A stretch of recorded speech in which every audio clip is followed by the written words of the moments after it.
चलिए, आज आए हैं हम लोग अपने ग्रेविटी के साथ, और इसमें हम लोग आज हम लोग वीडियो बनाएंगे। यहाँ हमारा कह सकते हैं कि यहाँ पे टॉपिक आज हमारा एंड हो जाएगा। तो लास्ट जो टॉपिक है हमारा यहाँ पे आर्किमिडीज प्रिंसिपल। इसके पहले हम लोग है ना बायोन्सी पढ़े थे। आर्किमिडीज प्रिंसिपल ये बतलाता है कि कौन सा बॉडी जो है ना कब आपका डूब जाएगा, कब पार्शियली डूबेगा, कब फुल्ली सिंक करेगा, मतलब डूबेगा पानी में, फ्लूइड में कह सकते हैं। Archimedes' principle state that when a body is partially or fully immersed in a fluid, it experiences an upward force। मतलब अगर हम मान लेते हैं वाटर में अगर हम लोग जा रहे हैं, तो यहाँ पे ये जो है ना, ये जो वाटर है, फ्लूइड है, लिक्विड कह सकते हैं, वाटर मत कहिए। ये जो लिक्विड है वो क्या करता है, बायोंड फोर्स लगाता है। ये इसके अंदर अगर कोई बॉडी गया तो ये ऊपर की ओर जो है ना ये फोर्स लगाएगा, इवन ये चारों साइड फोर्स लगाता है, और एक अपवार्ड फोर्स हमें फील होता है जो रिजल्टेंट इस बॉडी को ऊपर ले जाने में हेल्प करता है। ऊपर ले जाने में क्या करता है, हेल्प करता है। तो यही यहाँ पे बताया गया है कि फुल्ली अगर पार्शियली है, मतलब आधा डूबा हुआ है, या पूरा इमर्ज हो गया है in a fluid it experiences an upward force that is equal to weight of the fluid displaced by it। मतलब वो कितना फोर्स फील करेगा, तो जितना उसके द्वारा वॉल्यूम वहां से डिस्प्लेस किया गया, जितना वॉल्यूम डिस्प्लेस किया जाएगा उतना ही वो फोर्स अपवार्ड वो फील करेगा ऊपर की ओर। अब इसी पर तीन बात हो गया कि अगर displaced,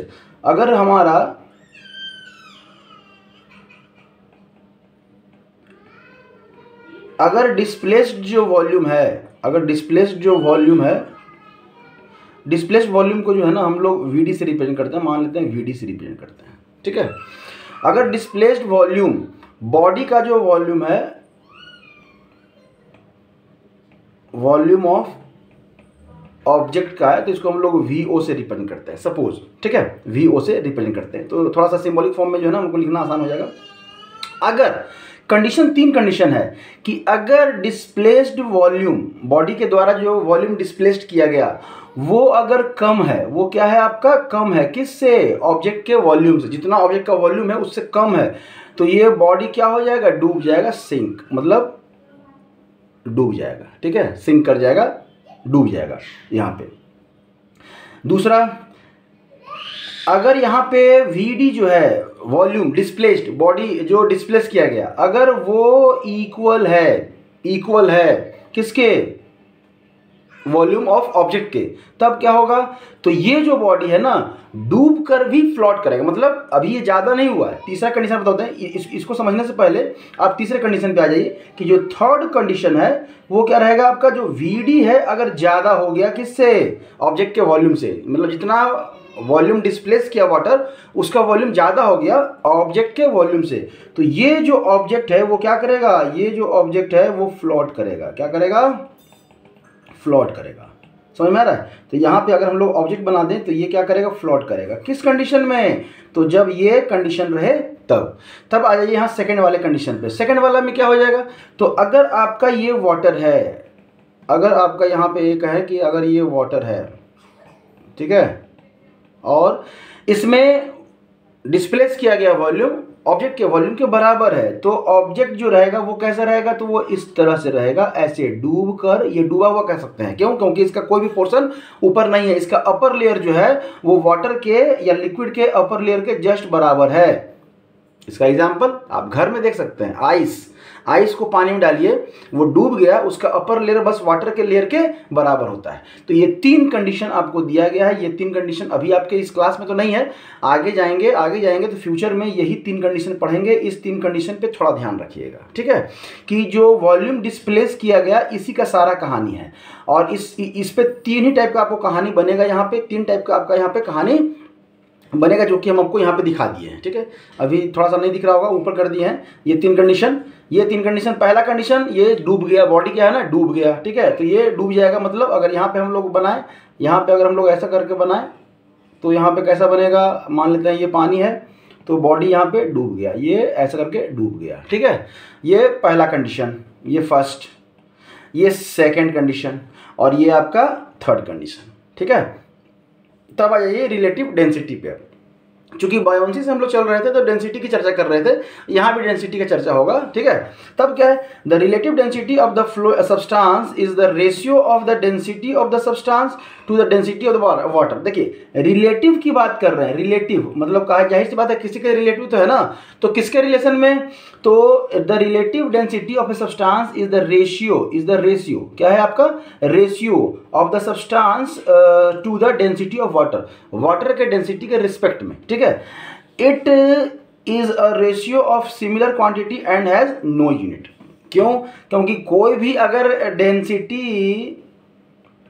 density of object upon density of water, तो डेंसिटी का यहाँ भी जो यूनिट है ऐसा यूनिट वही रहेगा, यहाँ भी ऐसा यूनिट वही रहेगा आपका। अगर मीटर क्यूब में लेंगे तो मतलब मास बटा वॉल्यूम होता है ना, तो आपका केजी पर मीटर क्यूब, तो यहाँ भी केजी पर मीटर क्यूब और यहाँ भी केजी पर मीटर क्यूब, तो ये कट गया। तो मतलब जो रिलेटिव डेंसिटी है वो क्या हो जाएगा, यूनिट लेस हो जाएगा, यूनिट लेस। या कह सकते हैं कि रेशियो का कोई डायमेंशन, सेम क्वांटिटी के रेशियो का डायमेंशन नहीं होता, ये ध्यान रखिएगा, सेम क्वांटिटी के रेशियो का डायमेंशन नहीं होता है। समझ में आया। तो ये यहाँ तक रहा आपका आर्किमिडीज प्रिंसिपल का। इससे ज़्यादा यही तीन आप ध्यान रखिएगा कि कब बॉडी जो है ना सिंक कर जाएगा, डूब जाएगा, कब बॉडी फ्लोट करेगा, अब कब बॉडी डूब कर भी फ्लोट करेगा, ये सेकंड वाला क्वेश्चन, ये सेकंड वाला जो टॉपिक है तब। तो डिस्प्लेस्ड वॉल्यूम का सारा खेल है और ऑब्जेक्ट का वॉल्यूम। तो जो ऑब्जेक्ट, इसीलिए देखते हैं ना कि जो बड़ा बड़ा जहाज है वो फ्लोट करता है, क्यों, क्योंकि उसके द्वारा जो पानी डिस्प्लेस किया गया वो उसके वॉल्यूम से ज़्यादा है, इसलिए वो फ्लोट कर रहा है। एक छोटा सा आयरन नेल डालिए, पानी में डालिए, वो डूब जाता है। क्यों डूब जाता है, क्योंकि उसके द्वारा जो डिस्प्लेस किया गया वो उसके वॉल्यूम से कम था, तो वो डूब गया। तो ये तीन ही। अब किसी भी चीज़ का, कोई भी बॉडी डूब रहा है मतलब उसके द्वारा जो डिस्प्लेसमेंट हुआ ना वाटर का, वो उसके वॉल्यूम से कम है। समझ में आया, कोई दिक्कत नहीं, ठीक है। प्लस कुछ शेप तो होता ही है, शेप है। अब कहेंगे सर उस शेप के कारण वो तैर रहा हो, ये इसका कारण नहीं, उस शेप को इस तरह से बनाया गया कि वो मैक्सिमम वाटर को क्या कर सके, डिस्प्लेस कर सके। अगर वही एक आप इस पेन को अगर हम डालें सीधा डूब जाएगा, ठीक है, इस पेन को डालें तो सीधा डूब जाएगा। लेकिन अगर इसी का एक हम इस तरह से बोट टाइप का स्ट्रक्चर दे दें तो ये नहीं डूबेगा। क्यों, क्योंकि इस शेप के द्वारा वाटर का डिस्प्लेसमेंट ज़्यादा नहीं हुआ, वो हटा नहीं पाया। लेकिन एक शेप दे दिए, पर्टिकुलर टाइप का हम शेप दे दिए, तो वो वाटर को ज़्यादा डिस्प्लेस कर पाएगा। तो इसके शेप पे डिपेंड करता है, इसीलिए उन लोगों का शेप जो है ना उस तरह से डिजाइन किया जाता है कि वो ज़्यादा से ज़्यादा मैक्सिमम वाटर डिस्प्लेस कर सके। यही है आर्किमिडीज प्रिंसिपल। इतना डिटेल में आपको देना नहीं है, पढ़ना नहीं है, लेकिन यहाँ पे समझा दिए हैं, फ्यूचर में आगे जाएंगे तो काम आएगा। समझ में आ रहा है। तब है कुछ क्वेश्चंस पे हम लोग वर्क कर लेते हैं। कुछ क्वेश्चंस है यहाँ पे, रिलेटिव डेंसिटी के बाद तो कुछ है नहीं, यहाँ पे कुछ क्वेश्चंस थे आपके, एक दो क्वेश्चन लाए हैं। ऑलमोस्ट आपका एनसीईआरटी से बाहर नहीं जाना है, एनसीईआरटी का क्वेश्चन कीजिए, बहुत अच्छा है दिया हुआ है, चाहे वर्क पावर एनर्जी का हो, चाहे ग्रेविटेशन का हो, अच्छा क्वेश्चन दिया हुआ है, लेवल का क्वेश्चन दिया हुआ है, इसको यूज करेंगे, इतना ही काफ़ी है। सबसे पहले क्वेश्चन नंबर थर्ड आसान है, आसानी से कर पाएंगे।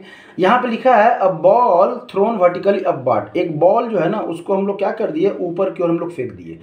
The speed of the ball was 10 meter when it reached 1/2 of its maximum height। ठीक है, अच्छा मतलब ये यहाँ से फेंके हैं तो ये मान लेते हैं यहाँ तक एक हाइट ये क्या कर रहा है, अचीव कर रहा है, यहाँ तक वो जाएगा। किसी भी बॉल को अगर नीचे से ऊपर फेंकें तो एक मैक्सिमम हाइट पे जाएगा। तो बोल रहा है कि जब ये आधे हाइट पे था, मतलब ये जब h/2 पर था, क्या था यहाँ पे h/2, तो उसका स्पीड कितना था, 10 मीटर पर सेकेंड। तो ये जो v दिया हुआ है, ये दिया हुआ है 10 मीटर पर सेकेंड। कब, जब वो हाइट h/2 पे था तब। तो इनिशियल वेलोसिटी यहाँ से पता है आपको, नहीं पता है, क्वेश्चन मार्क। और कितना मैक्सिमम हाइट है ये आपको पता है, नहीं, ये भी नहीं पता है।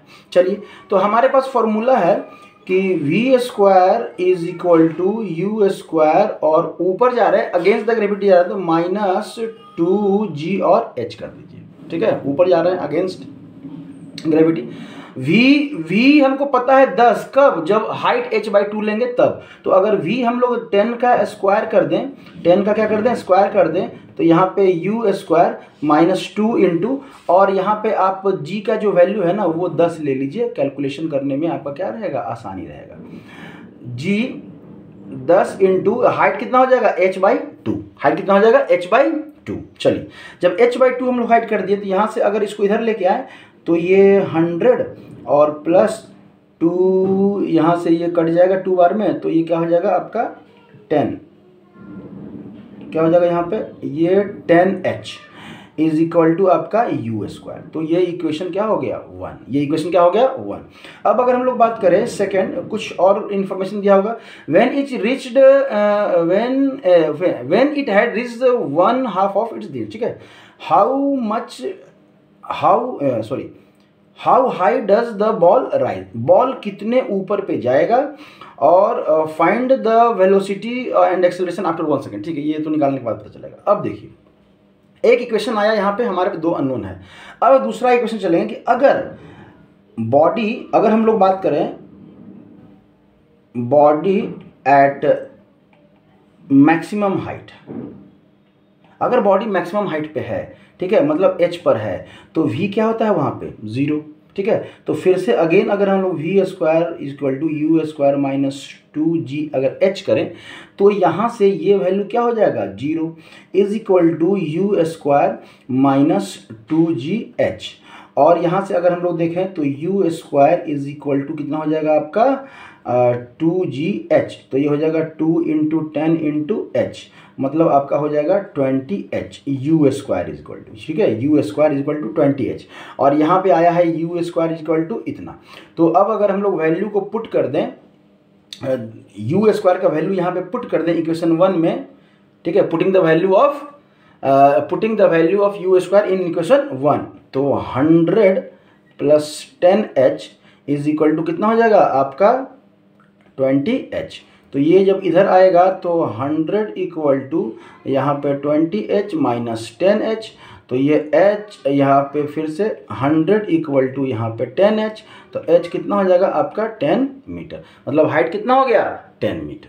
अब जब हाइट 10 मीटर हो गया, h निकल गया, तो यहाँ से आप u निकाल सकते हैं, या यहाँ से भी आप निकाल सकते हैं, इस इक्वेशन से भी यहाँ से भी निकाल सकते हैं कि u, अगर हम लोग बात करें u² equal to 20 into h, और h कितना हो जाएगा 20 इंटू हाइट हो गया 10, हाइट कितना हो गया 10, ठीक है। चलिए, तब है आपका u² इक्वल टू यहाँ पे हो जाएगा आपका 200, तो u कितना हो जाएगा अंडर रूट हो जाएगा 200, मतलब 10√2, ये हो गया आपका u। अब पूछा है कि 1 second find the velocity and acceleration 1 second after its throw. अब 1 सेकेंड के बाद कितना होगा इसका, तो हमारे पास u आ गया। अब देखिए इस सब को फिर से एक बार हम लोग रब कर लेते हैं, मिटा लीजिए, ठीक है। अब हमारे पास क्या आ गया u आ गया। अब जब u आ गया तो हम लोग निकाल सकते हैं कि 1 सेकेंड पे कितना हो जाएगा हमारा यहाँ पे, तो u हमारा कितना हो गया 10√2, और v हमें क्या है निकालना है, टाइम दिया हुआ है आपका 1 सेकेंड, तो v बराबर u प्लस gt, ठीक है, u प्लस gt नहीं, u माइनस gt करेंगे क्योंकि ऊपर की हम लोग फेंक रहे हैं, ठीक है, थ्रो करने का बोला है कि थ्रो करने के बाद ऊपर जब हम लोग फेंक रहे हैं तो यहाँ माइनस ले लीजिए। चलिए, तब है कि v इक्वल टू u कितना दिया हुआ है 10√2 माइनस g कितना है 10 इंटू टाइम दिया था 1, तो ये आ गया आपका 10√2 और माइनस 10, तो यहाँ से अगर हम लोग 10 कॉमन ले लें तो √2 माइनस 1, तो ये 10 हो जाएगा, √2 का वैल्यू 1.41 और माइनस 1, तो ये हो जाएगा 10 माइनस 0.41, तो ये हो जाएगा 4 पॉइंट समथिंग v इतना मीटर पर सेकेंड, 1 सेकेंड के बाद। फिर एक्सेलरेशन निकाल लीजिए, और क्या एक्सेलरेशन निकाल लीजिएगा तो वहाँ भी काम चल जाएगा, ठीक है। चलिए, तो इस तरह से आप इस क्वेश्चन को कर सकते हैं। अब आ जाइए यहाँ पे एक ग्रेविटेशन वाला क्वेश्चन है, ये क्वेश्चन अच्छा है। यहाँ पे देखिए लिखा है द रेडियस ऑफ अर्थ इतना, रेडियस दिया हुआ है किसका, अर्थ का, कितना दिया हुआ है 6370, ठीक है, किलोमीटर में दिया हुआ है, इसको मीटर में भी कर सकते हैं हम लोग, देखते हैं। एंड मार्स का रेडियस दिया हुआ है इतना, तो रेडियस ऑफ मार्स दिया हुआ है कितना आपका 3400 किलोमीटर। चलिए, if an object wait, object का तो वेट है, मतलब वेट कह सकते हैं आप, मास यहाँ पे ऑब्जेक्ट का जो MO ऑन अर्थ, और नहीं ऑन, ठीक है, ऑन अर्थ पे कितना है आपका तो 200 न्यूटन है, ठीक है। What will its weight on Mars, इसका जो मास है वो मार्स पे कितना होगा, ये ध्यान देना है। The mass of the Mars, और मास का भी आपका मास दिया हुआ है। ये तो स्मॉल से ही रिप्रेजेंट कर लीजिए, स्मॉल से ही, ठीक है।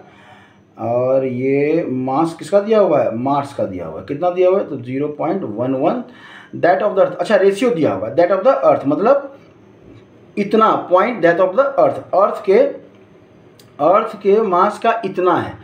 तो यहाँ पे मास किसका हो गया, अर्थ का, और अगर इक्वल टू करें मास किसका, आपका मार्स का, तो जो अर्थ का मास है उसका इतना है। तो यहाँ पे क्या कर दीजिएगा, 0.11 से मल्टीप्लाई कर दीजिए, ये हो गया मास किसका, मार्स का, ठीक है। हमारे पास फॉर्मूला यही है। तो सबसे पहले फार्मूला जो हम लोग लिखेंगे कि F, अगर ऑब्जेक्ट अर्थ पे है, अगर क्या है, अर्थ पे है, तो GM कैपिटल, ये अर्थ का, और आपका M ये ऑब्जेक्ट का, अपॉन क्या होता है, R², ठीक है, अपॉन R²। और अब अगर हम करें कि फोर्स कितना वेट होगा उसका, आपका कहाँ पे, मार्स पे, तो ये हो जाएगा आपका GMM मार्स का, और M ये ऑब्जेक्ट का, अपॉन R²। ये R किसका, मास का, ये R किसका, अर्थ का, ठीक है। तो इनका रेशियो ले लीजिए। तो अगर इनका रेशियो लेंगे तो यहाँ से FE मतलब आयरन मत समझ लीजिएगा, ये फोर्स है किसका, अर्थ पर का, ठीक है, और ये M मार्स पर का। तो यहाँ से GM अर्थ का, और यहाँ पे ऑब्जेक्ट का मास, अपॉन ऑब्जेक्ट का मास किस पे, अर्थ पे, ठीक है, अर्थ पे, और यहाँ पे बटा अपॉन R² किसका, अर्थ का, इनटू, ये ऊपर चला जाएगा तो हम लोग स्टार्टिंग में ही कर लेते हैं ऊपर, अपॉन यहाँ पे GMM किस पे, मार्स पे। ये G से G काट दीजिए। ये अब वैल्यू आपको दिया हुआ है। अब देखिए वैल्यू क्या दिया हुआ है, तो यहाँ से अगर यहाँ की बात करें तो यहाँ से आप ऊपर में हमारा क्या है, अर्थ का मास है, और नीचे में है, तो यहाँ पे ME बटा अगर MM करें तो ये कितना हो जाएगा, ये 1/0.11 मतलब 10/11। तो यहाँ से आप इसको कैलकुलेट, आप लोग भी करते चलिए कैलकुलेट। यहाँ पे अगर इसको सजा के लिखें तो ME बटा इसको एक साथ कर दीजिए MM, ठीक है, इनटू मास किसका, ऑब्जेक्ट का, अर्थ पे, और मास ऑब्जेक्ट का किस पे, मून पे, मतलब मास वही, ठीक है, इनटू R किसका, मून का, और R किसका, अर्थ का। तो इसका वैल्यू दिया हुआ है, यहाँ से ले लेंगे, इसका वैल्यू कहाँ से ले लेंगे, यहाँ से ले लेंगे। तो ये हो जाएगा आपका 10/11 इनटू, अब देखिए मास जो ऑब्जेक्ट का है चाहे वो कहीं रहे वो कांस्टेंट होता है। क्या होता है, कांस्टेंट होता है। तो ये कट गया, क्यों, हम लास्ट में काटे हैं, इसलिए नहीं काटे ताकि कंफ्यूजन ना हो आपको, इसलिए क्योंकि मास कभी भी चेंज नहीं करता, वेट चेंज करता है, मास चेंज नहीं करता है, ठीक है। अब वेट कैसे पता चलेगा, तो जो फोर्स है, तो ये हमारा जो आ रहा है ना FE बटा FM।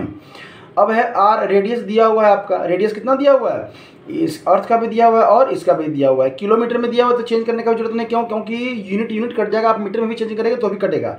तो यहाँ पे अर्थ का जो दिया हुआ है, पहले मून का लिखेंगे 3400 का स्क्वायर मतलब 3400 दो बार कर दीजिए, अपॉन यहाँ पे क्या कर दीजिए 6370 इंटू 6370। तो ये अब कैलकुलेशन कर लीजिए, आपका जो आंसर आएगा वो आपका निकल जाएगा कि बॉडी का वेट मास पे कितना होगा। अब इसको कैलकुलेट करने का हमको जरूरत नहीं है, ये कैलकुलेशन आप कर सकते हैं।